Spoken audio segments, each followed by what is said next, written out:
வணக்கம் நண்பர்களே, welcome to ஹெல்த்அப் channel. இந்த பதிவில் சோளத்தை யூஸ் பண்ணி நம்ம ஒரு 3 வெரைட்டி பண்ண போகிறோம். வாங்க வீடியோக்குள்ளே போகலாம்.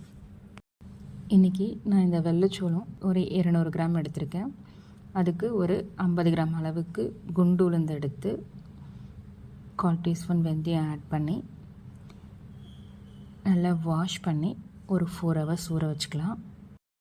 4 ஹவர்ஸ்க்கு அப்புறம் நம்ம எப்பயும் கிரைண்டரில் போடுற மாதிரியே நம்ம அரைச்சிடலாம். மிக்சியில் அரைச்சோன்னா நமக்கு உபரி ஆகாது, அதனால் நம்ம கிரைண்டர்லேயே போட்டு எடுத்துக்கலாம். இதுக்காக நம்ம தனியாக கிரைண்டர் போடணுன்னு கூட இல்லை. நம்ம மாவு அரைப்போம் இல்லைங்களா, இட்லி தோசை மாவு அரைப்போம் இல்லையா, அப்போ கூட அது முடிஞ்ச உடனே ஒரு 10 to 15 மினிட்ஸ் ஆகும். நம்ம இதையே கடைசியாக போட்டு எடுத்துக்கலாம். உளுந்தையும் சோளத்தையும் ஒன்றாவே போட்டுடலாம்.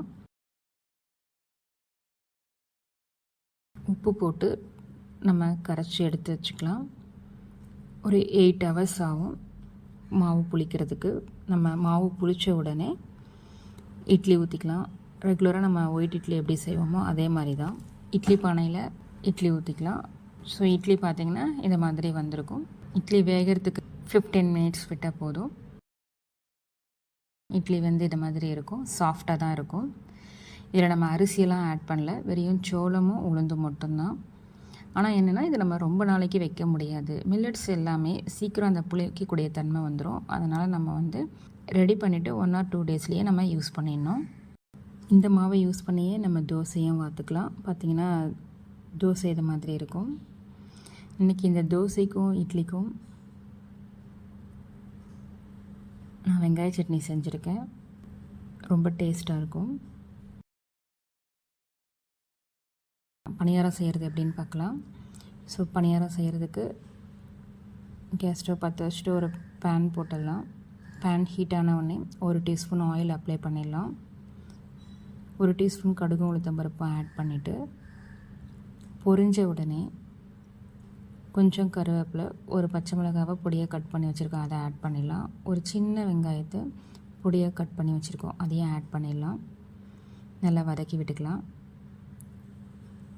பாதி கேரட்டை பொடியாக கட் பண்ணி வச்சுருக்கோம், அதையும் ஆட் பண்ணிடலாம். நல்லா வதக்கி விட்டுக்கலாம். ஸோ நல்லா வதங்கிட்ட பிறகு நம்ம சோள மாவோட இதை ஆட் பண்ணிடலாம். நல்லா கலந்து விட்டுக்கலாம்.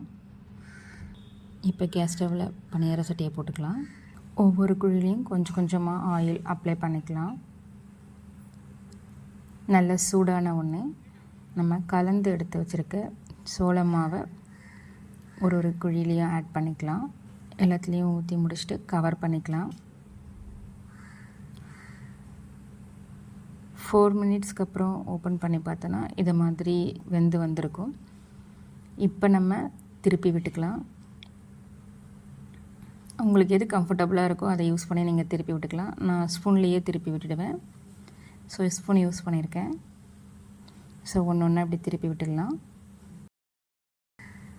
மீடியம் ஃப்ளேமில் அப்படியே ஒரு 4 மினிட்ஸ் விட்டுடலாம். ஸோ திரும்ப எடுத்தேன்னா பணியாரம் 2 பக்கமும் நல்லா பாயிலாக இருக்கும். பணியாரம் ரெடி ஆகிடுச்சு.